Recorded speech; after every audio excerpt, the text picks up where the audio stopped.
చేసేటప్పుడు మన గ్లూట్ మజిల్స్ని ప్రాపర్గా ఎంగేజ్ చేసి హ్యామ్స్ట్రింగ్స్ని, క్వాడ్స్ని, గ్లూట్స్ని మంచిగా ఎంగేజ్ చేసి ఎక్సర్సైజ్ అనేది పర్ఫామ్ చేయగలుగుతాం. సో ఫస్ట్ ఆఫ్ ఆల్ మన షోల్డర్ లెంత్కి stands. Hello all, welcome back to the channel. నా పేరు జస్టిన్ విక్కీ అండి. మీరు కనుక ఈ ఛానల్ని ఫస్ట్ టైం చూసినట్టయితే కనుక మనం ఈ ఛానల్లో ఫిట్నెస్కి సంబంధించిన టాపిక్స్ అండ్ అలాగే న్యూట్రిషన్ మీద ఉన్న మిస్ని బర్స్ట్ చేస్తూ బ్రేక్ డౌన్ చేసి క్లియర్గా మాట్లాడుకుంటామండి. And at the same time నా న్యూట్రిషన్ నాలెడ్జ్ని నేను మీతో షేర్ చేసుకుంటూ ముందుకు వెళ్తామండి ఈ జర్నీలో.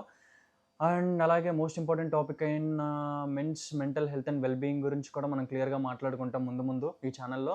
So if that sounds interesting to you, hit that like and subscribe to my channel అండి.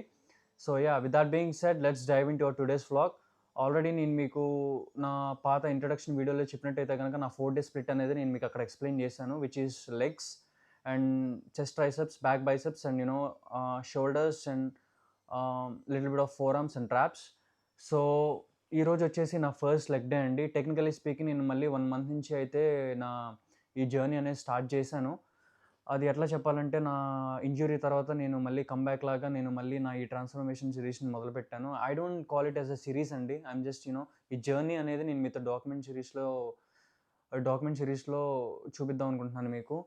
సో అలాగే నా ఫస్ట్ లెగ్ డేలో నేను ఫస్ట్ స్టార్ట్ చేసే ఎక్సర్సైజ్ గురించి క్లియర్గా కొంచెం నేను మీతో మాట్లాడదాం అనుకుంటున్నాను, which is barbell back squats అండి. అండ్ అలాగే నేను ఇక్కడ మీకు ఒక చిన్న డిస్క్లైమర్ లాగా ఒకటి ఇద్దాం అనుకుంటున్నాను. నేను మీకు ఇక్కడ ఏదైతే చూపిస్తున్నానో, ఏదైతే చెప్తున్నానో, this is completely out of my experience అండి. మీకు కనుక ఏదైనా తప్పు అనిపించినా, లేదా మీకు కనుక దాని గురించి ఇంకా క్లియర్గా ఏమన్నా సైంటిఫిక్గా తెలుసుకోవాలన్నా, please feel free to write me in the comment section అండి. I will always there to get back to you and explain it you clearly. And అలాగే నేను మీకు ఏమన్నా తప్పు కనుక ఇన్ఫర్మేషన్ చెప్పినట్టుకుంటే you can always correct me in the comment section. So అలాగే ఇప్పుడు జిమ్కి అయితే వెళ్తున్నాం అండి. జిమ్లో లెగ్ డే ఈరోజు. నా ఫస్ట్ ఎక్సర్సైజ్ గురించి అయితే మాట్లాడుకుందాం క్లియర్గా. సో చలో అండి, జిమ్లోకి వెళ్దాం, క్లియర్గా మాట్లాడుకుందాం. తీసుకున్న తర్వాత సో ఇక్కడ నా డైనమిక్ స్ట్రెచెస్ అనేవి నేను చేసుకుంటున్నానండి. ఫస్ట్ 3 to 5 minutes వచ్చేసి నేను నాకు డైనమిక్ స్ట్రెచెస్ చేసుకుంటాను.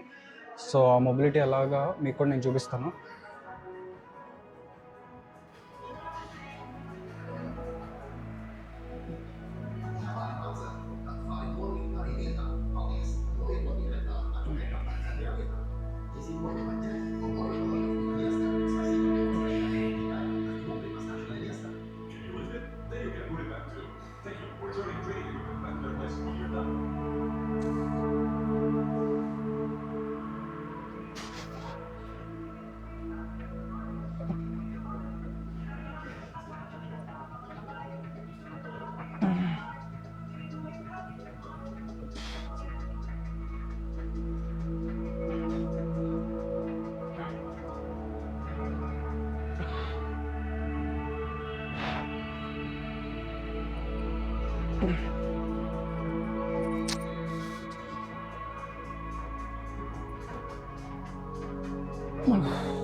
సో ఇప్పుడు నా వార్మప్ అయితే ఫినిష్ చేసుకున్నానండి.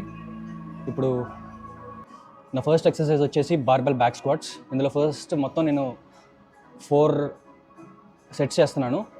సో ఫస్ట్ 2 వచ్చేసి వార్మప్ సెట్స్ తర్వాత అఫీషియల్గా 4 sets చేస్తాను. సో మీకు చూపిస్తాను. ఇప్పుడు మన ఫస్ట్ వార్మప్ సెట్ అయితే చేస్తున్నామండి. ఫస్ట్ ఆఫ్ ఆల్ నా వెయిట్ ఇక్కడ వచ్చేసి అటు 10 kilos ఇటు 10 kilos, మధ్యలో బార్బెల్ 20 kilos. సో దీన్ని నా వార్మప్ సెట్ కింద నేను కన్సిడర్ చేసుకుంటున్నాను. ఒక 10 reps అయితే చేస్తానండి. 8 నుంచి 10 reps చేస్తాను. ఇంకొక వార్మప్ సెట్ ఉంటుంది. దాని తర్వాత వచ్చేసి అఫీషియల్ వర్కింగ్ సెట్స్ ఉంటాయి. సో ఇక్కడ మీకు బార్బెల్ బ్యాక్ స్క్వాట్స్ గురించి చిన్న ఎక్స్ప్లెనేషన్ ఇద్దాం అనుకుంటున్నాను. First of all barbell back squats అనేది మంచి లోవర్ బాడీ ఎక్సర్సైజ్ అండి. అది ఎందుకు అంటే బార్బెల్ బ్యాక్ స్క్వాట్స్లో ఫస్ట్ ఆఫ్ ఆల్ ఇన్వాల్వ్ అయ్యే మజిల్స్ ఏమేంటి అంటే క్వాడ్స్, హ్యామ్స్ట్రింగ్స్ అండ్ గ్లూట్స్ అండి. సో ఒక మజిల్ కంటే ఎక్కువ 2 లేదా 3 మజిల్స్ కనుక ఇన్వాల్వ్ అయితే ఒకే ఒక ఎక్సర్సైజ్లో దాన్ని కాంపౌండ్ లిఫ్ట్స్ అంటాం. సో దీనిని మనం కాంపౌండ్ లిఫ్ట్ అంటాం. సో ఇక్కడ చాలామంది చేసే మిస్టేక్స్ ఏంటో నేను ఇది వీడియోలో ముందు డిస్కస్ చేస్తాను. సో ఫస్ట్ ఆఫ్ ఆల్ వచ్చేసి చాలామంది స్టాండ్స్ ఎలా తీసుకోవాలో తెలియదండి. ఎందుకంటే ఒక్కొక్కరి మొబిలిటీ ఒక్కొక్కలా ఉంటుంది. కొంతమందికి ఇక్కడ వరకే స్క్వాట్ చేయగలుగుతారు, కొంతమంది డీప్ స్క్వాట్ చేయగలుగుతారు, కొంతమంది ఇక్కడ వరకే చేయగలుగుతారు. అండ్ దట్టు సో ఎవరి మొబిలిటీకి తగ్గట్టు వాళ్ళు మొబిలిటీ డ్రిల్ అనేది ముందు నేను మీకు చూపించిన 2 to 3 minutes ఏదైతే ఉందో అది చేసుకున్నాక ఎమ్మటనే మీరు ఈ ఎక్సర్సైజ్కి రావాలి. లేదంటే ఈ మేజర్ ఇంజురీస్ జరిగే ఛాన్సెస్ అయితే ఉన్నాయి ఇందులో. So first of all coming to the stands, మీరు ఎలా తీసుకోవాలంటే మీ షోల్డర్ లెంత్కి స్టాండ్స్ తీసుకోవాలండి first of all.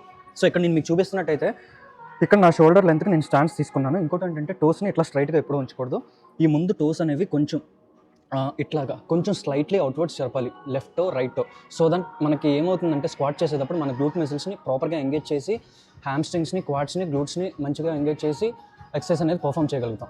So first of all మన షోల్డర్ లెంత్కి స్టాండ్స్ తీసుకున్న తర్వాత లెఫ్టో రైటో అనేది కొంచెం అవుట్వర్డ్స్ వెనక్కి కొంచెం ఇలా బయటికి తోసి మీ ఇనీషియల్గా మీరు బిగినర్ అయితే కనుక మీకు ఎంతవరకు వీలవుతుందో అంతవరకు చేస్తే సరిపోద్ది. లేటర్ ఆన్ మీ మొబిలిటీని ఇంక్రీజ్ చేసుకొని ఆ డెప్త్ అనేది మీరు ఇంక్రీజ్ చేసుకోవచ్చు. ఫస్ట్ ఆఫ్ ఆల్ నేను నమ్మేది ఏంటంటే ప్యారలల్ లేదా బిలో ప్యారలల్ చేస్తే స్క్వాట్స్ అనేది మంచిగా మజిల్స్ అనేవి ఎంగేజ్ అవుతాయి. సో ఫస్ట్ ఆఫ్ ఆల్ ఇక్కడ నేను ప్యారలల్నే సజెస్ట్ చేస్తాను. ఎందుకంటే మీరు బిలో ప్యారలల్ వెళ్ళినా సరే మీ లోయర్ బ్యాక్ మీద స్ట్రెస్ పడి కొంచెం సోర్నెస్ అనేది బాగా హెవీగా ఉంటుంది. మనకు అది అవసరం లేదు. సో మనం ప్యారలల్ అయితే వెళ్దాం.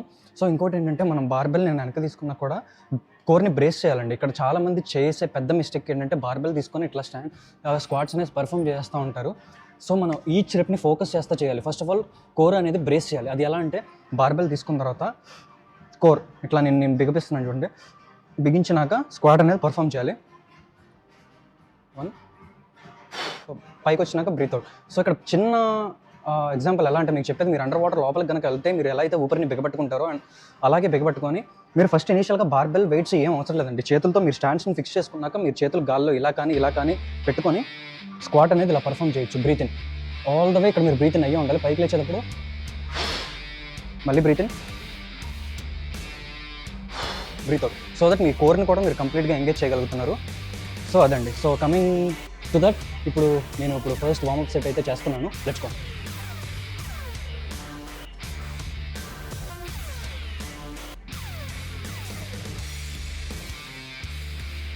సో మీకు ముందు చెప్పినట్టుగా స్టాండ్స్ని తీసుకున్నాను.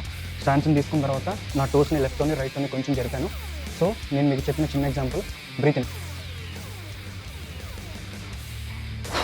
Repeat the same reps.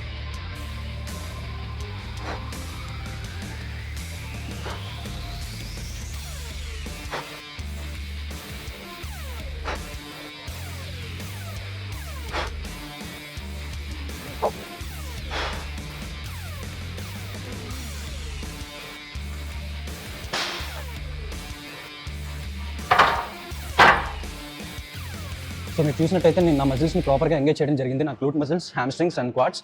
So ఇది నా first working set. So first warmup set, second ఇది చూపించను. ఫైనల్గా నా అఫీషియల్ వర్కింగ్ సెట్స్ అనేది చూపిస్తే సెకండ్ కానీ, లాస్ట్ థర్డ్ కానీ, ఫోర్త్ కానీ.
సో మీరు చూసినట్టయితే నా థర్డ్ సెట్ కూడా ఫినిష్ అయింది.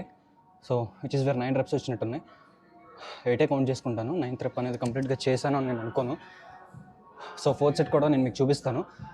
సో ఇంకో మిస్టేక్ నేను మీకు ఎక్స్ప్లెయిన్ చేద్దాం అనుకుంటున్నాను ఏంటంటే, ఇలా స్క్వాట్ చేసి పర్ఫామ్ చేసి పైకి లేచేటప్పుడు చాలామంది చేసే మిస్టేక్ ఏంటంటే ఈ లెగ్స్ని లోపలికి ఇలా హింజ్ చేసేసి లెగుస్తారండి.